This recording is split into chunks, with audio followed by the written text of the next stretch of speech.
उच्च गति अभ्यास खंड 2 प्रतिलेखन संख्या 127 व 28 गति 100 शब्द प्रति मिनट। Be ready. 3, 2, 1 स्टार्ट। सभापति महोदय, मुझे संसार भर से आए हुए प्रतिष्ठित न्यायशास्त्रियों के इस सम्मेलन में शामिल होकर बड़ी प्रसन्नता हो रही है। स्टॉप।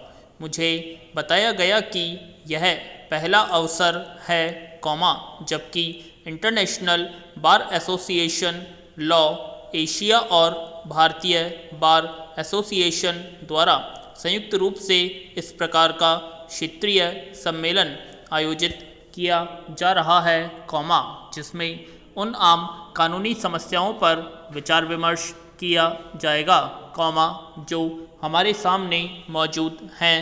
स्टॉप। साथ ही उन समस्याओं पर भी विचार किया जाएगा, जो तेजी से बदल रही इस दुनिया के सामने आ सकती है, जिसके कि विभिन्न भारी परिवर्तनों के लिए पहले से ही तैयारी की जा सके और अगले 15 वर्षों में इस सदी के अंत तक न्याय की उचित और आदर्श व्यवस्था की जा सके। स्टॉप।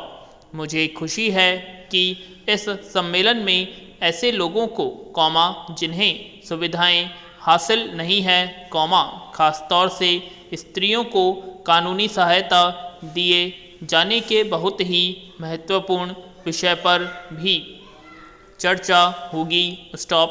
मैं कामना करता हूं कि इस सम्मेलन में जो विचार विमर्श होगा, उसका आने वाले 15 वर्षों के दौरान राष्ट्रीय और अंतर्राष्ट्रीय कानून बनाने की प्रक्रिया पर लाभदायक प्रभाव पड़ेगा। स्टॉप। प्राचीन काल से ही भारत में कानून को निहायत सम्मान की दृष्टि से देखा जाता रहा है। स्टॉप। वास्तव में धर्म या मजहब हमारे लिए ऐसे धार्मिक, आध्यात्मिक, नैतिक और आर्थिक आचार नियमों का एक ताना बाना बना रहा है, जो अपने अपने क्षेत्रों में पूरी तरह से परिभाषित कानूनों द्वारा निर्धारित है। स्टॉप। इन कानूनों का पालन पूरी मानसिक, शारीरिक और आध्यात्मिक ईमानदारी के साथ करना होता है। स्टॉप।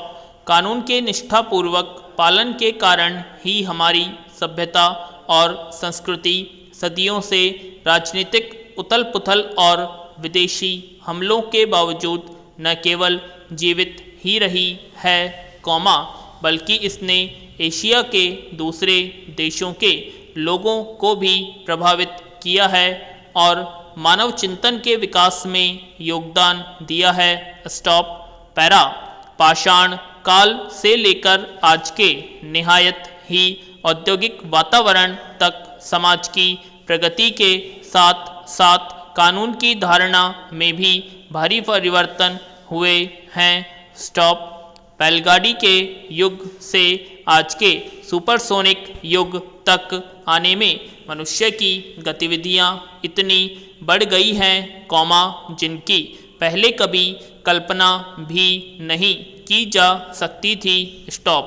इन बदली हुई परिस्थितियों के लिए सामाजिक अनुशासन की बिल्कुल ही नई व्यवस्था की जरूरत है। स्टॉप। जनसंख्या में भारी वृद्धि, इंसान की अनेक प्रकार की गतिविधियों तथा ऐसे ही अनेक विभिन्न प्रकरणों से आज की दुनिया में न्याय प्रणाली पर भारी प्रभाव पड़ रहा है। स्टॉप। जो कानून पहले बनाए गए थे और जो न्याय व्यवस्था एक निश्चित सामाजिक प्रणाली को लेकर तैयार की गई थी, वह आज के इस जबरदस्त और अचानक परिवर्तन को देखते हुए बिल्कुल अपूर्ण साबित हो रही है। स्टॉप। किसी दूसरी विकासशील संस्था की तरह ही कानून स्थिर नहीं हो सकते, उन्हें बदलते हुए हालात की ज़रूरतों के अनुसार लगातार अपने आप को ढालना होगा। स्टॉप। यह अनुमान लगाना संभव नहीं है कि भविष्य में कानून के क्षेत्र में आने वाली समस्याओं के क्या कानूनी हल निकाले जाएंगे? स्टॉप। पैरा। सभापति महोदय, अभी तक समुद्री कानून को अंतर्राष्ट्रीय कानून से संहिताबद्ध करने की ज़रूरत का कोई ऐसा पूर्ण हल नहीं निकाला जा सका है जो सबको स्वीकार हो। स्टॉप।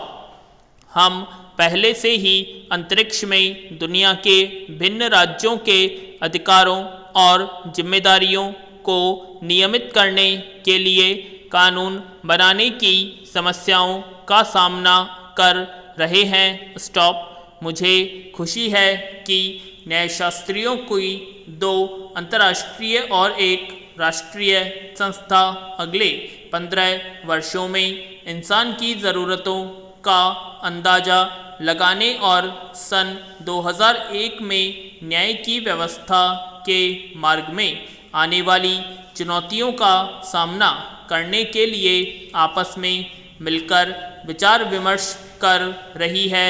स्टॉप। इसका एकमात्र उत्तर यह मालूम होता है कि हम न्याय की अपनी उस पुरानी प्रणाली पर फिर से लौट जाएं, जिसमें सामाजिक और नैतिक आदर्शों को पवित्र माना जाता था और उनका उल्लंघन नहीं किया जाता था। स्टॉप। हर आदमी इन कानूनों का पालन करना अपना एक धार्मिक कर्तव्य मानता था।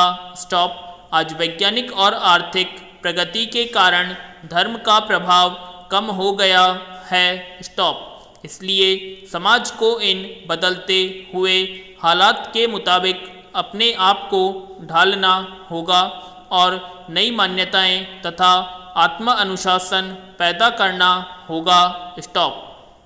लोगों को समाज के प्रति अपने कर्तव्यों का ज्ञान कराया जाना चाहिए, ताकि न्याय प्रणाली पर से गैर जरूरी भार को कम किया जा सके और व्यक्ति स्वयं भी उसमें भागीदार बने, जैसा कि प्राचीन धर्म अर्थात नैतिक बल के जरिए होता था।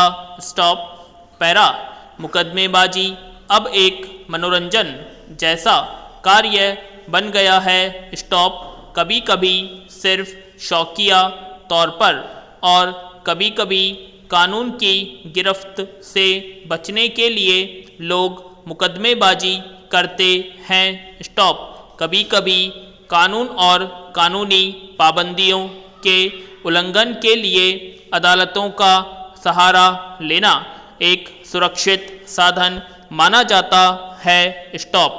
अगर कानूनी क्षेत्र का इस्तेमाल वकीलों और कानून तोड़ने वालों के लिए एक उत्तर और लाभकारी साधन बनकर रह जाता है, तो इससे भ्रांति पैदा हो जाएगी और कानून का ध्येय ही खत्म हो जाएगा।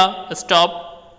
न्यायाधीशों और वकीलों से अनुरोध है कि वे अपनी जिम्मेदारी की ऊंची भावना से मौजूदा कानून प्रणाली की भूल भुलैया पर विचार करें, जिनके कारण न्याय का मूल आधार ही नष्ट हो रहा है और न्यायपालिका को सामाजिक उन्नति के एक साधन के रूप में मजबूत बनाने के लिए उचित उपाय ढूंढ निकालें। स्टॉप।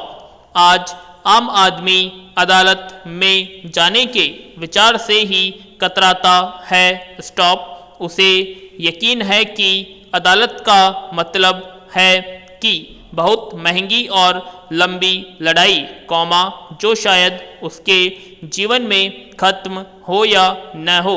स्टॉप। हमेशा ही समय पर न्याय मिलना बहुत जरूरी है। स्टॉप। कानून में देरी का रोग न्याय व्यवस्था को ही खाए जा रहा है। स्टॉप। मैं इस सम्मेलन में आए संसार के प्रतिष्ठित न्याय शास्त्रियों से अनुरोध करता हूं कि वे कानूनी देरी से निपटने, कानूनों को सरल बनाने और आम आदमी को न्याय उपलब्ध कराने के लिए कारगर उपाय खोजें, क्योंकि कानून आदमी की सेवा के लिए होते हैं। स्टॉप।